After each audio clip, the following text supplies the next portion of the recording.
Madame, Monsieur, bonsoir. Bonsoir à toutes et bonsoir à tous. Merci de nous recevoir à la une de l'actualité de ce dimanche soir.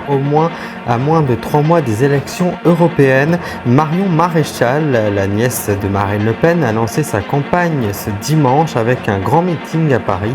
Selon un récent sondage, la moitié des électeurs d'Éric Zemmour à la présidentielle entend voter Jordan Bardella le 9 juin prochain. Certains hommes assurent en ligne vivre sous une dictature féminine. Ils veulent reprendre le pouvoir face à des femmes qui voudraient les dominer selon eux. Comment les masculinistes se justifient avec de fausses informations scientifiques? C'est ce que nous verrons au cours du Grand News Soir. Les habitants d'un quartier d'Aberdeen ont été informés qu'ils devraient déménager très prochainement en raison de la défectorité du béton utilisé pour construire leur propre bâtiment. Et puis plus de 24 heures après l'effondrement d'un immeuble dans le centre-ville de Toulouse, dans la Haute-Garonne, le sinistre interpelle. Les habitants du secteur sont inquiets et se demandent s'ils encourent un risque.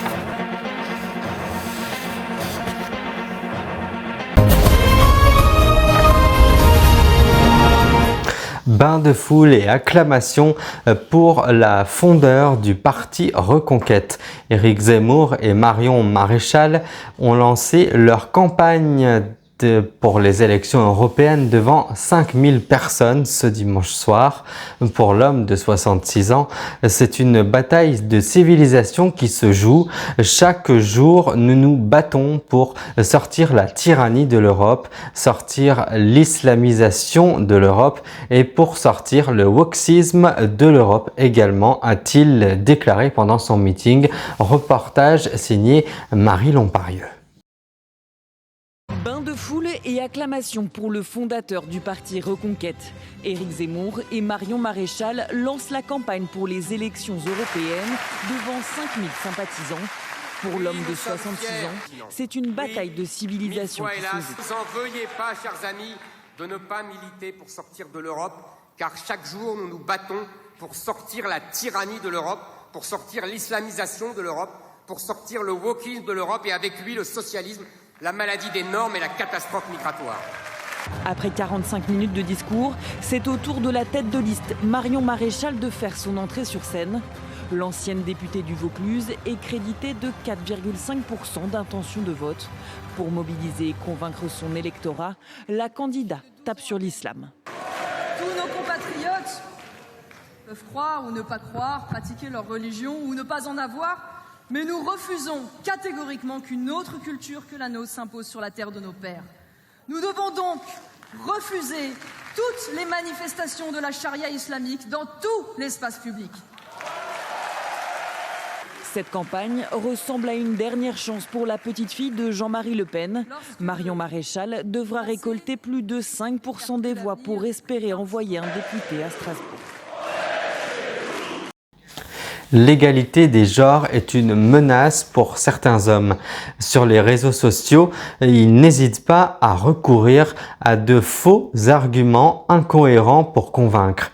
Il y a une corrélation entre les nombres de partenaires sexuels à la dépression, affirme l'un d'entre eux. Ils déploient de fausses informations pour justifier leur discours anti-femmes. Jeanne Colderon nous l'explique. Comme je le dis toujours, nous vivons sous une dictature féminine.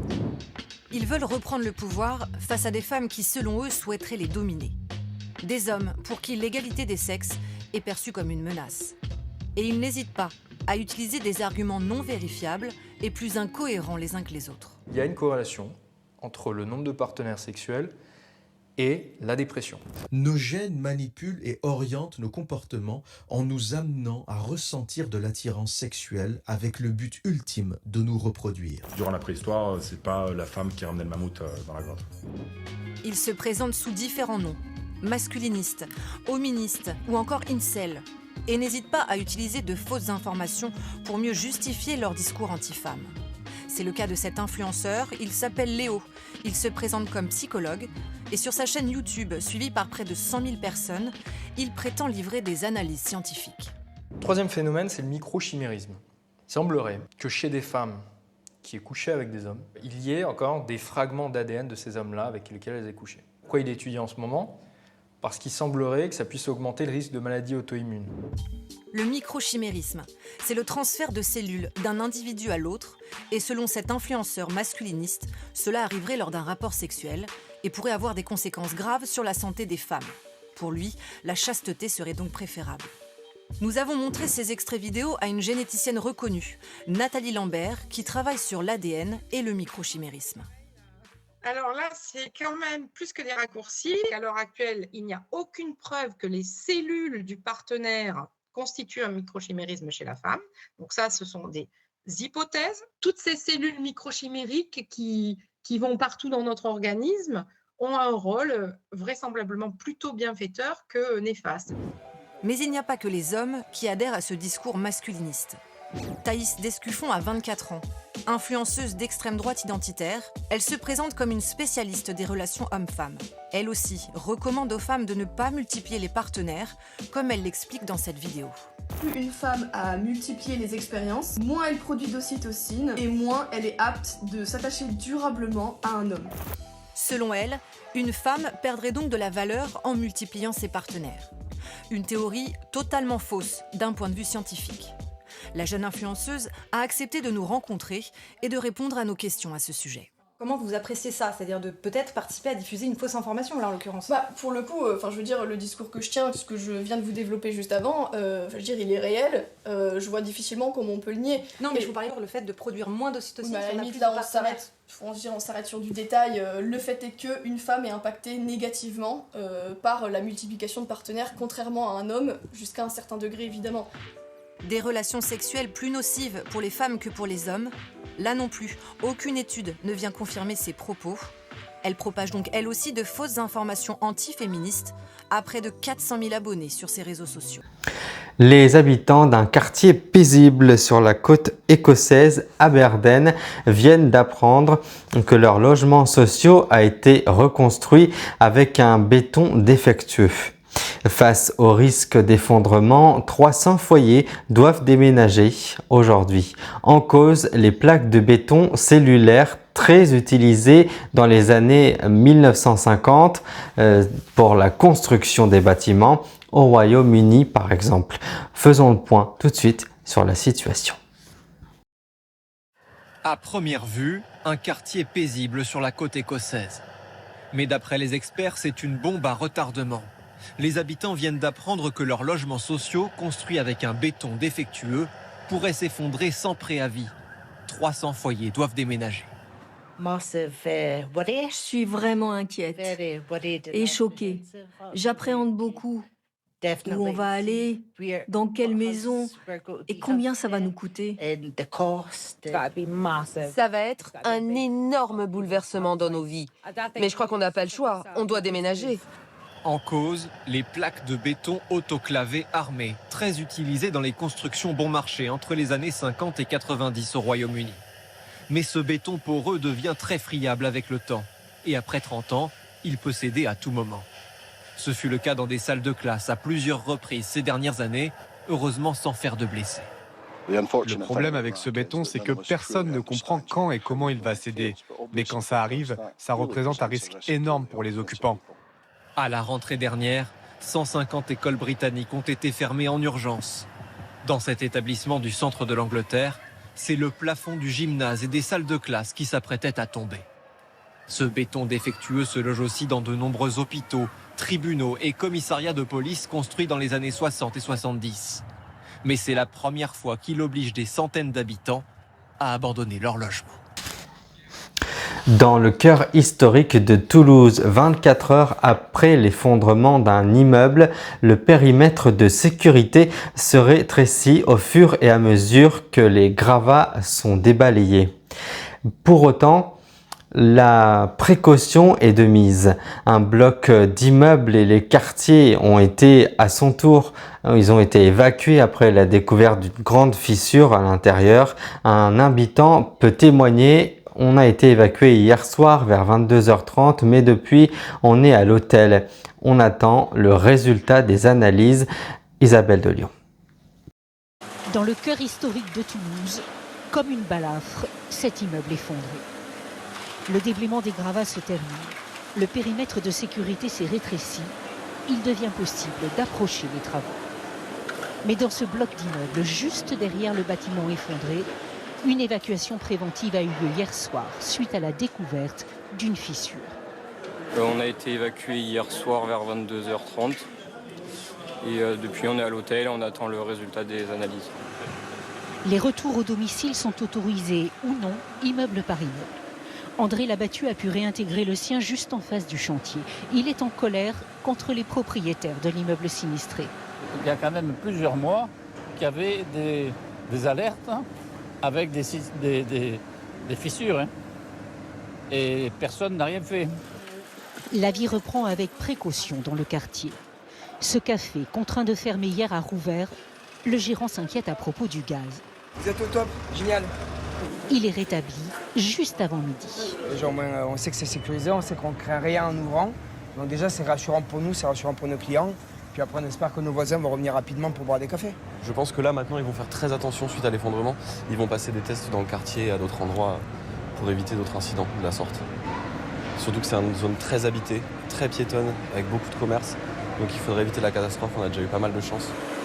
Une surveillance au long cours va continuer sur les bâtiments les plus proches. L'hôtel particulier du XVIe siècle, juste à côté, n'a pas bougé. Et il reste encore une partie de l'immeuble à atteindre derrière les gravats.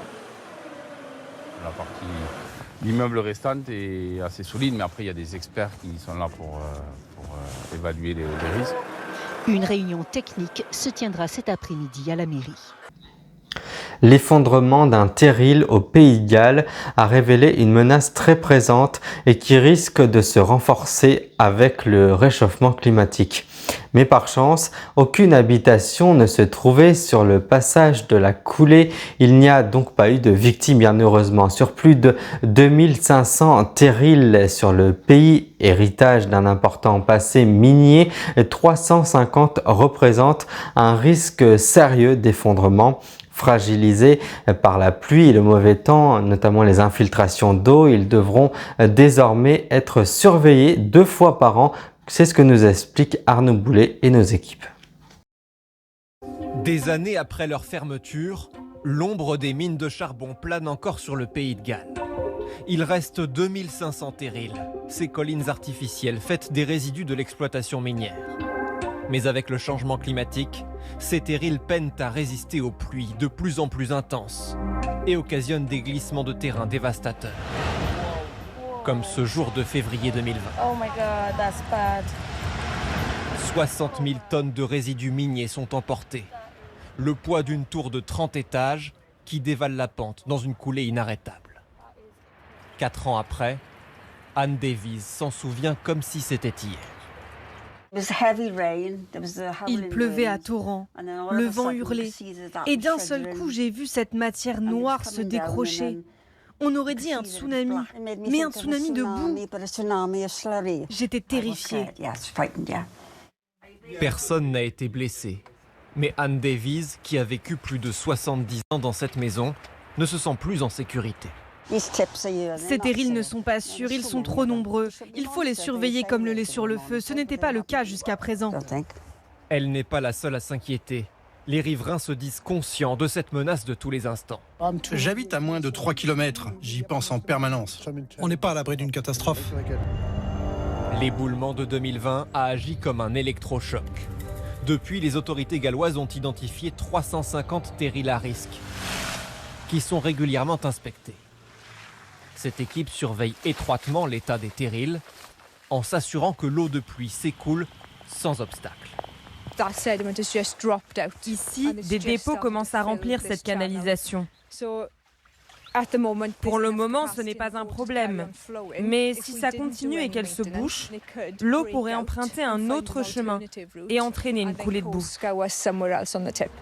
Plus un monticule est proche des habitations, plus il est contrôlé. Immédiatement au pied de ce terril, il y a une route très empruntée, des maisons et même un hôtel.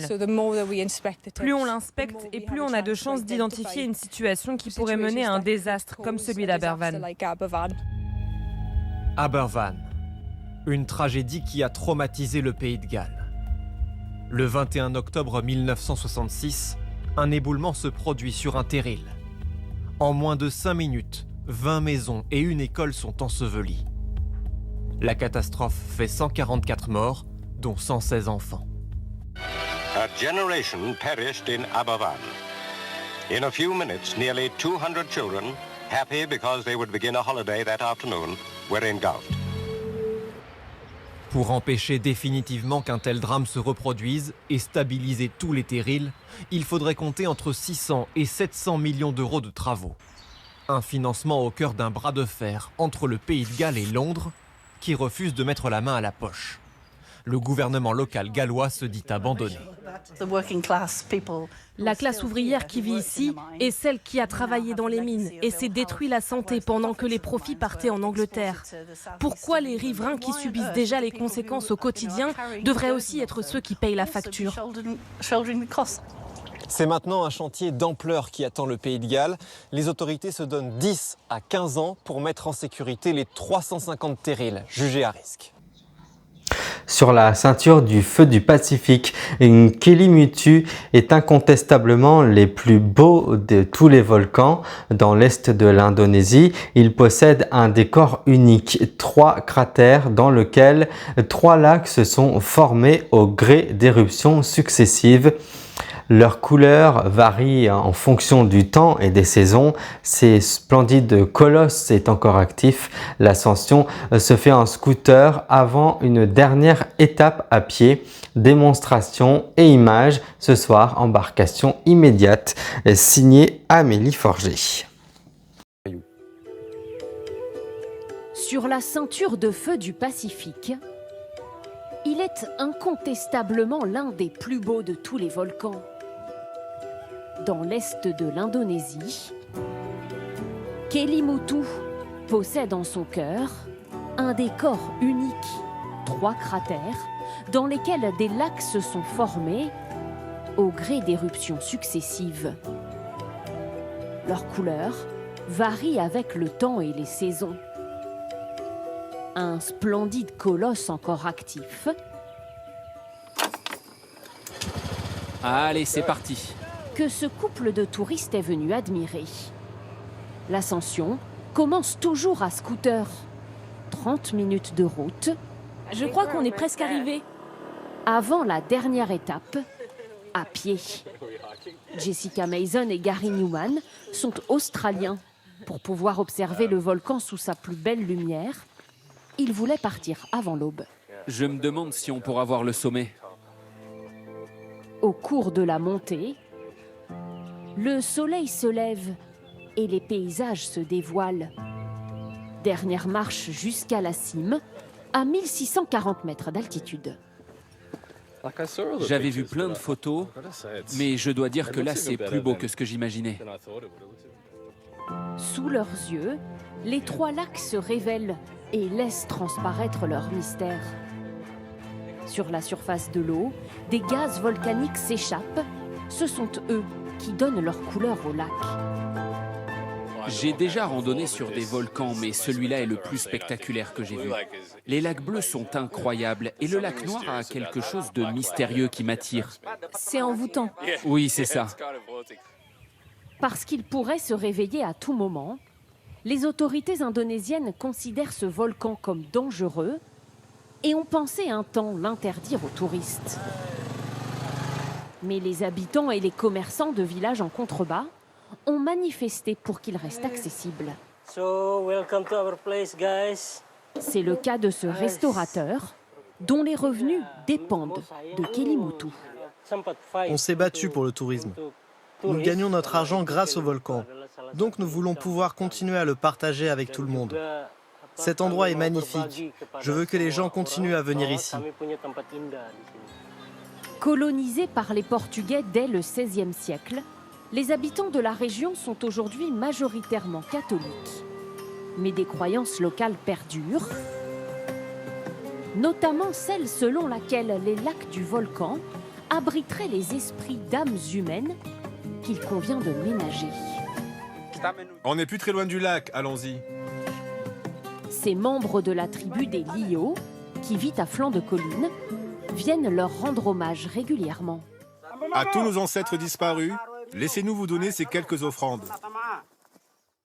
À quelques dizaines de mètres des cratères, ils déposent sur cet autel du riz, des œufs, censés apaiser les âmes présentes dans le lac.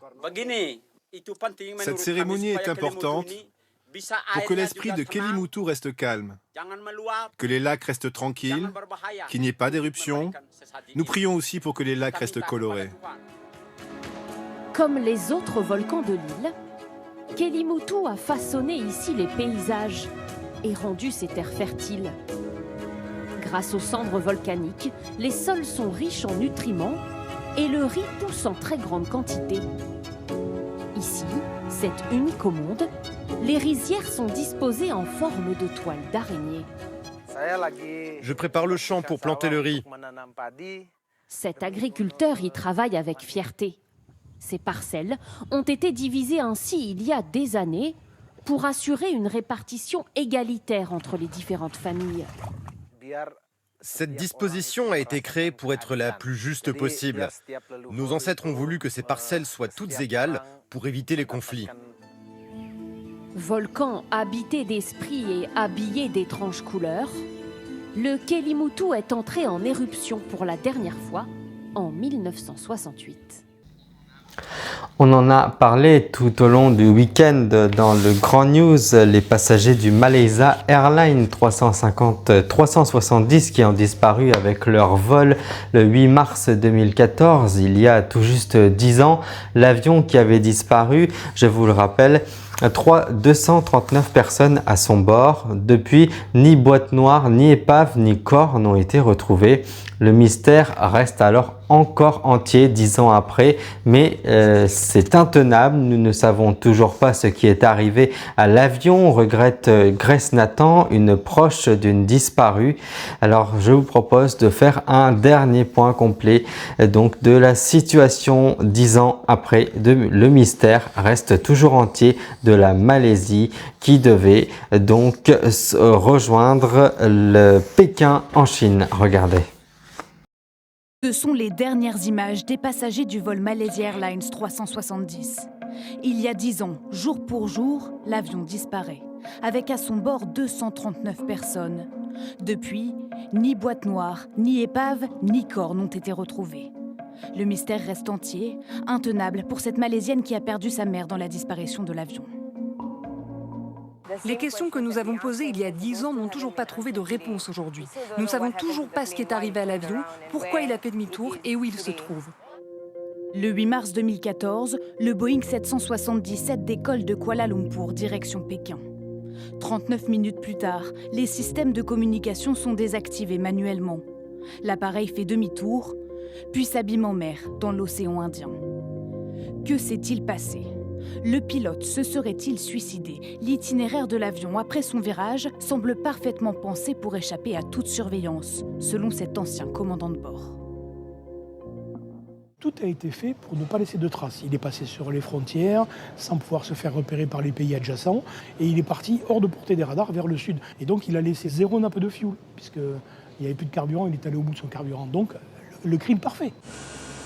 Autre hypothèse, une panne ou un incendie non maîtrisé. Mais alors, comment expliquer l'absence de signaux de détresse ? Pour établir la vérité, des moyens inédits sont mobilisés. À l'époque, la zone de recherche est immense, 1 200 000 km², sans résultat. Mais plus tard, plusieurs débris appartenant à l'avion sont retrouvés, dont ce morceau d'aile sur les côtes de la Réunion et d'autres au Mozambique. Ces quelques éléments ne suffisent pas à convaincre certains proches de victimes. Parmi eux, Guylain Watrelot, ce Français a perdu sa femme et 2 de ses enfants dans l'avion. Lui est convaincu que le Boeing a disparu en mer de Chine. Une potentielle reprise des recherches par le gouvernement malaisien le laisse sceptique. Donc on reprend les recherches très bien. Le seul problème, c'est qu'on va les chercher dans le même endroit que la dernière fois. Et je ne crois pas une seconde que l'avion est tombé dans cet endroit-là. Donc je pense qu'on ne trouvera rien. Ce matin, à Pékin, ses proches de disparus ont manifesté pour que l'enquête reprenne. Tous espèrent un jour connaître la vérité. Alors effectivement, je rappelle que 39 minutes plus tard après le vol, donc les systèmes de communication sont désactivés manuellement. L'appareil aurait donc fait demi-tour et puis les systèmes d'alarme se sont désactivés manuellement. Et toujours lié à cette information, la disparition du vol Malaysia Airlines 370, le MH370N1, survenu le 8 mars 2014, il y a 10 ans, quelque temps après son décollage à destination de Pékin en Chine, et celle du Boeing 777 de Malaysia Airlines avec, je vous le rappelle encore, 239 personnes dont le contrôle aérien a perdu totalement le contrôle d'alarme et d'alerte. On n'a jamais retrouvé le Boeing 777 qui a disparu il y a une décennie. Passionné d'aviation, l'auteur de la Chambre des officiers de la maladie d'Edgar a mené l'enquête pour nous. Rencontre avec Marc Deguin grâce à Gaël Le Guen qui l'a interviewé.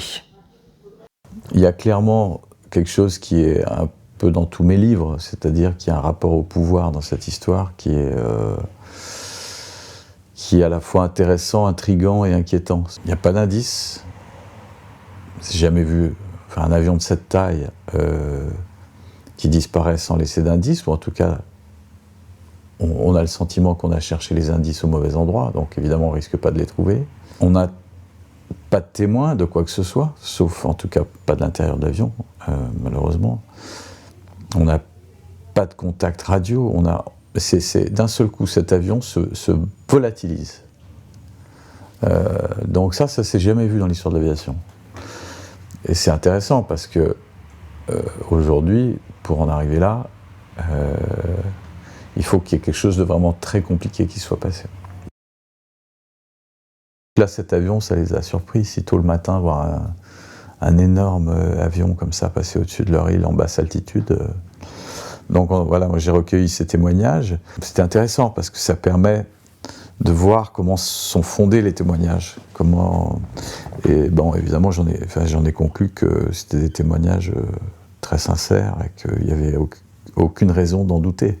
Comme l'a fait d'ailleurs de façon très cavalière le ministre des Transports malaisien qui a dit de toute façon ces gens-là, voilà, c'est des sauvages sur une île, ça n'a aucun intérêt. Donc c'est très étonnant quand on a une enquête aussi importante à faire sur la disparition d'un avion. Je ne dis pas qu'ils ont vu l'avion d'Air Malaysia, je ne dis pas que c'est le bon avion, je prétends rien, je dis simplement que quand on mène une enquête de cette taille, on doit voir tous les témoins possibles et n'écarter aucune piste. D'autant plus que ces témoins ont été entendus par la police et par l'armée des Maldives. Très vite, des menaces sont venues sur l'enquête, venant de services étrangers.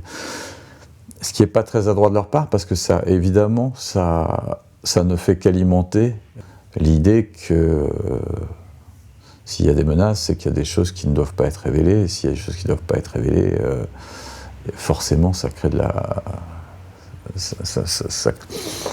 la curiosité. Je vais la continuer parce que sinon, j'avais pas de raison de la faire, si c'est pas pour la continuer. C'est-à-dire, soit en quelques semaines, je découvrais la vérité, ce qui aurait été un peu présomptueux. Soit je pense que c'est une enquête qui va durer des années. Par rapport à Guylain Watrelot, je pense que c'est bien de continuer à l'aider. Qu'un avion comme ça ait pu juste disparaître avec ses 239 passagers et hommes et femmes d'équipage, c'est pas acceptable. Donc on ne peut pas laisser tomber l'enquête. On ne peut pas dire bon ben voilà, il a disparu, c'est pas grave, passons à autre chose. Comme on sent que beaucoup de personnes impliquées et d'États impliqués auraient envie de faire, c'est-à-dire bon bah écoutez, maintenant on va vous indemniser, que ça arrive, les avions ça leur arrive de tomber, sauf que je pense pas qu'on puisse aujourd'hui dans des démocraties comme les nôtres, accepter ça. Voilà, et puis nous sommes en train de préparer dans les mois à venir une édition spéciale du Grand News, donc consacrée à cette tragédie, donc la disparition du vol de Malaysia Airlines 370 il y a 10 ans. C'est ainsi que s'achève cette édition de dimanche soir. Merci à vous de l'avoir suivi. Merci de votre fidélité tout au long du week-end. Je souhaite de passer une agréable soirée, un bon dimanche et une très belle semaine. Merci de votre fidélité. À très vite pour de nouvelles informations.